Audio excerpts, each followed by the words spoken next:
In all my years of interviewing so-called funny people, I've often been faced with the sad truth that many of them aren't that funny in real life. Not so Ricky Gervais. But along with the laughs, this dangerously sharp comedian will also have you wincing in agony or cringing with embarrassment at some of his observations. Ricky's rule is there isn't any topic that can't be joked about. It's landed him in plenty of trouble, but as he says, he couldn't give a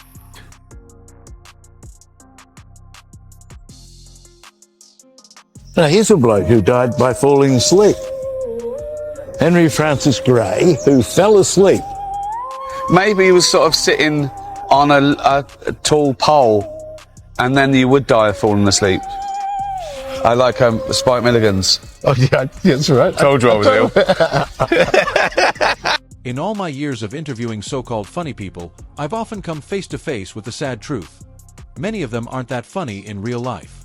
But then there's Ricky Gervais, a comedian whose humor is dangerously sharp, making you laugh, cringe, and even wince all in the same breath. Ricky's rule is simple. There's no topic that's off limits. And though it's often gotten him into trouble, as he says, he couldn't care less. How are you? Nice to have you here. Oh, it's great to be here. Yeah. Nice new studio. This is new. This is a new experience, yes. Yeah, it's great to... Giant moon, big fake moon behind you. Actually, the studio was easier to find than the channel on the TV.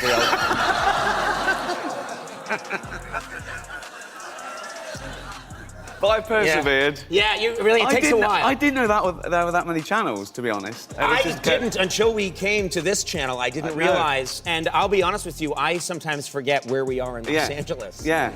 We're on, what are we on here? I have no idea.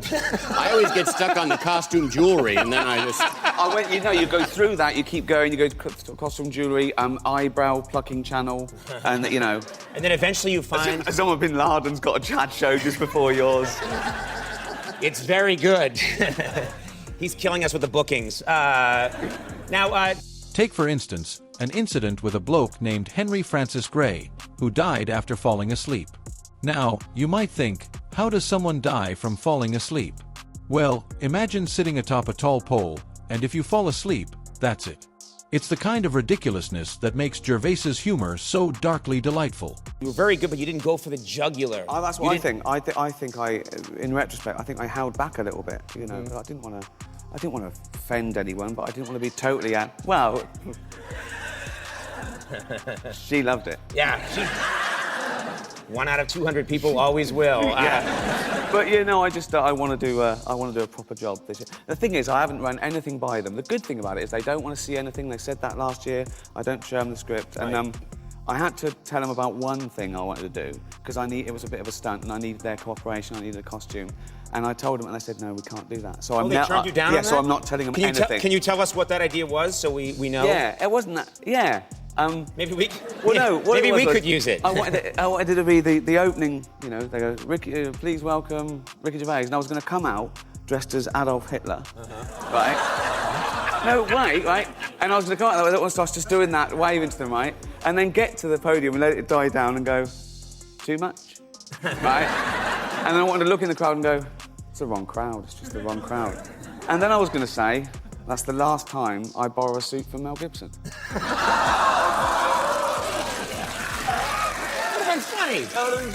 Ricky has always had an ability to make us reflect on life and death. He argues that to truly appreciate life, we must reflect on death. After all, posthumous awards are pointless. What use are they if we can't benefit from them? That's why, on a chilly London day, I found myself walking through a graveyard with one of the most amusing names I've ever heard. There's something inherently humbling about English graveyards. They have a way of reminding us that, in the end, none of the things we care about matter. Yeah. I think they were just worried about maybe the picture in the paper the next day. Yeah. With their logo, the network logo right there. NBC, more colorful. No, we don't want that.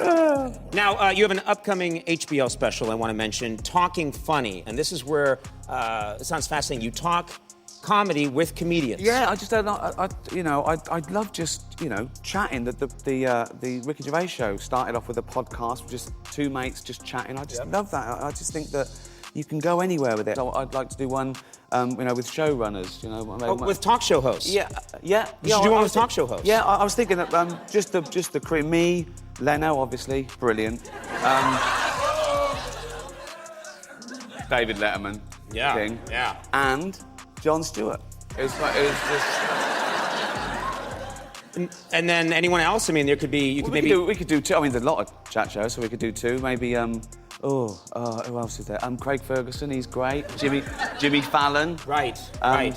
And then what if you expanded it and got even more people in there? You could probably Larry Sanders. Okay, Larry Sanders is fictional. So, I'm right. Come on! George Lopez. Yes! Yes. And then I could come out at some point and just bring you all tea, and then you could dismiss me. Run along. I start to talk. No, not a word. Out you go. Out you go, you chimney sweep. Is that an English accent? Yes. Hello, governor. Brilliant. Thank you, Dick Van Dyke.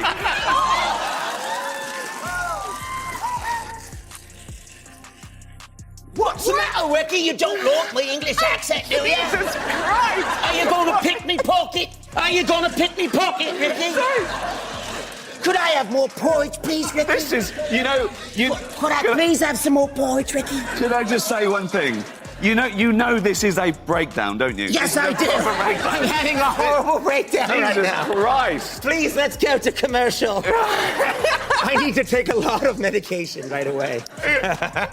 You've had a year off. Yes. And this is how you... Yes. Wow. Yes. I had a lot. I went through a lot. I've been treated with all kinds of chemicals. Your job last year was growing a beard. Right. Do you like me beard, eh, Ricky? Okay, this is mental. He's absolutely... And it's true. Everything we get worked up about today, petty arguments, bruised egos, it all means nothing when we're gone. The things people fume about today, in time, it's all forgotten. The love we feel for others, it doesn't last beyond the grave. Gervais reflects on this too. He often says, people will love me when I'm dead, as a way of acknowledging that no matter how much they dislike us now, after we're gone, we become legends. Funny, isn't it? Private life then, just to flesh out David Brent the man, is there a better half?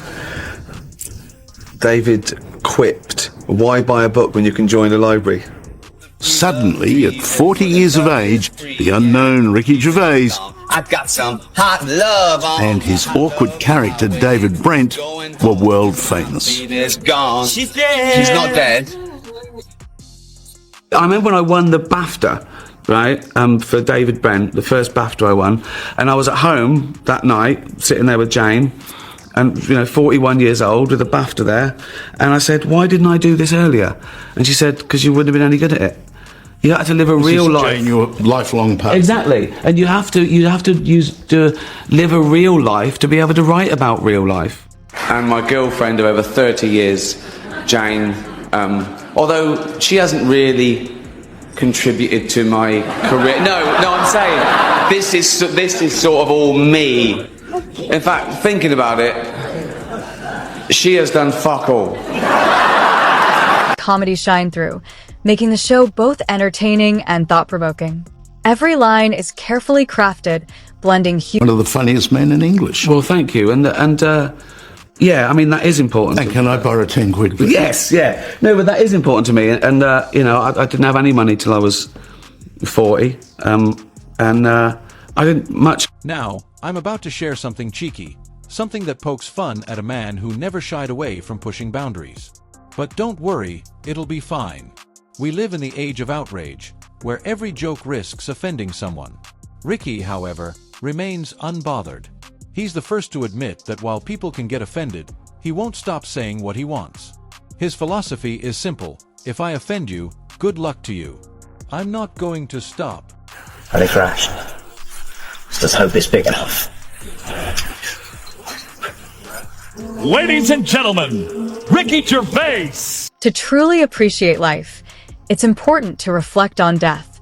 After all, posthumous... Oh, I might have sex with 200 middle-aged journalists.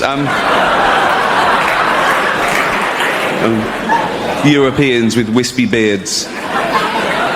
The men were worse. Shush, come on. Born in a council house as the youngest of 4, Ricky was often referred to as the mistake of his family. Growing up in poverty, with nothing to his name, his big dreams included becoming a scientist, philosopher, and even a rock star. But it was his sense of humor that became his greatest gift, leading him to an unexpected path. Hi, I'm Tony. I don't want to appear ageist, but are those your own teeth? Improbably, it's funny. Fast forward, and Ricky Gervais becomes the creator and star of the hit show The Office. His portrayal of David Brent, the awkward and cringeworthy office manager, transformed what started as a mundane office setting into a creative launchpad. Through The Office, Ricky became a household name, defining modern comedy with sharp wit and a unique ability to mix humor with painful truths. And it's all stories like, woman finds hat in tree and fat cat lost. Baby that looks like Hitler. Yeah, exactly, yeah.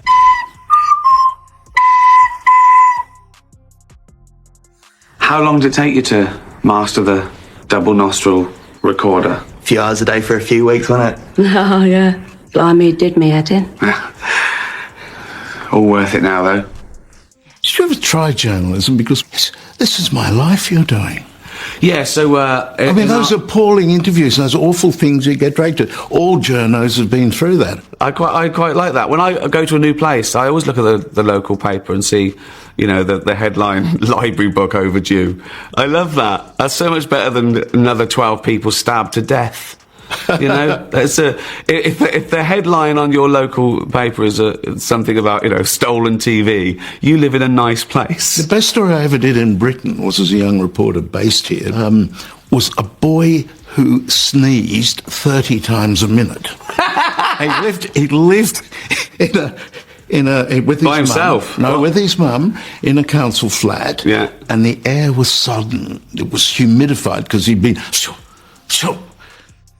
As you might expect, life's not easy for a sneezing man. This poor kid! How old was he? He was about 18 or 19. So he was just going, kill me! He couldn't hold down a job. Kill me! And it struck me it was a Gervais moment, because what happened, she said, there's only one way he can stop. If I put him in the wardrobe. Well, let's try the cupboard. Okay.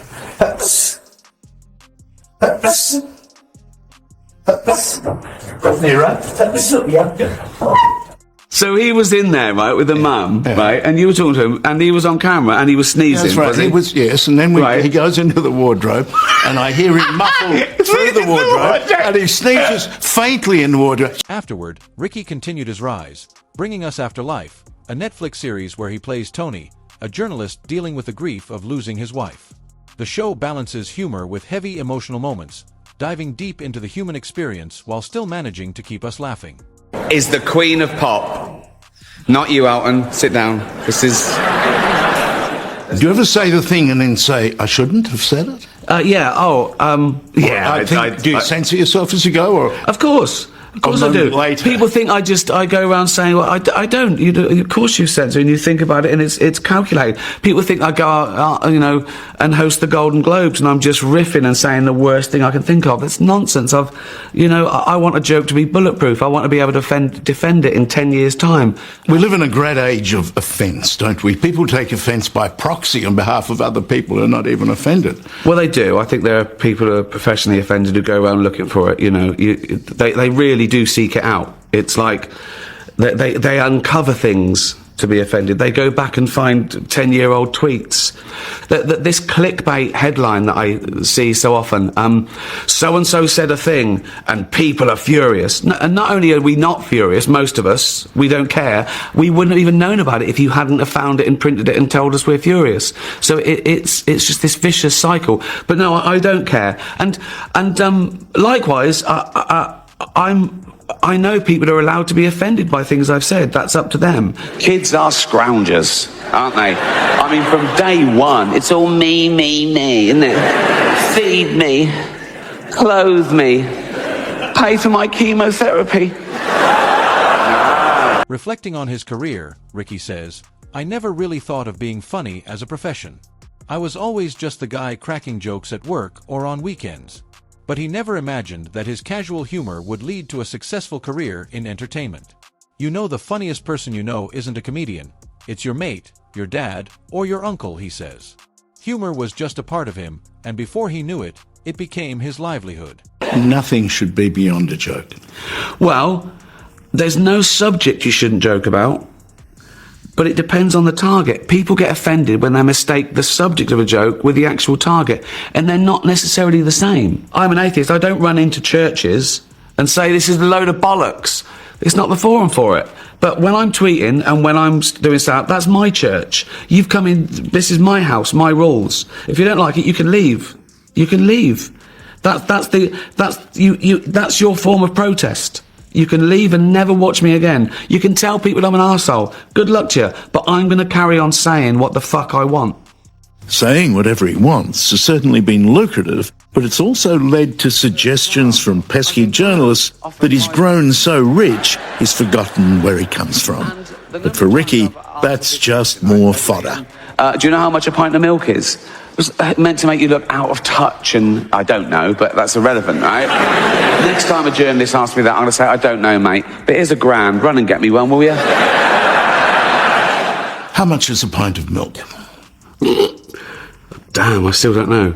We don't have real milk in the house now. We have almond milk and... You missed the point. Yeah, I'm fudging you this. Remember what you said? I don't know. Yeah, I do. No, I do, yeah. Well, I'm waiting for it. Yeah. Do you know what? Embarrassingly, I still haven't bothered fucking looking it up. You said the next time... the next time a journalist says that how much is a pint of milk, I'm going to say, here's £1, run and get me one. What have I got? What have you got? That's all I've got on me. That'll do. Thank you. It's not very often I get paid for doing an interview, you know. It's making me feel funny. He's taken 50 quid. Thank you very much. He's actually taken it. I'll buy you a beer. Unbelievable. It's such a remarkable story of a clever, thoughtful boy who once wanted to explore life as a man of science. That usually works in cartoons. What are you doing, mate? But who ended up doing something much the same in the equally... Here. Well, we just happened to be here. We couldn't choose it. The chance of us being born, that sperm hitting that egg, is 400 trillion to 1. We're not special, we're just lucky. And this is a holiday. We didn't exist for 14.5 billion years. Then we got 80 or 90 years, if we're lucky, and then we never exist again. In his iconic comedic style, Ricky often shares his thoughts about life and success. One memorable moment came when he won a BAFTA for his role as David Brent. At 41, he looked at the award and asked, "Why didn't I do this earlier?" His wife Jane's answer, "Because you wouldn't have been any good at it. You had to live a real life to write about real life."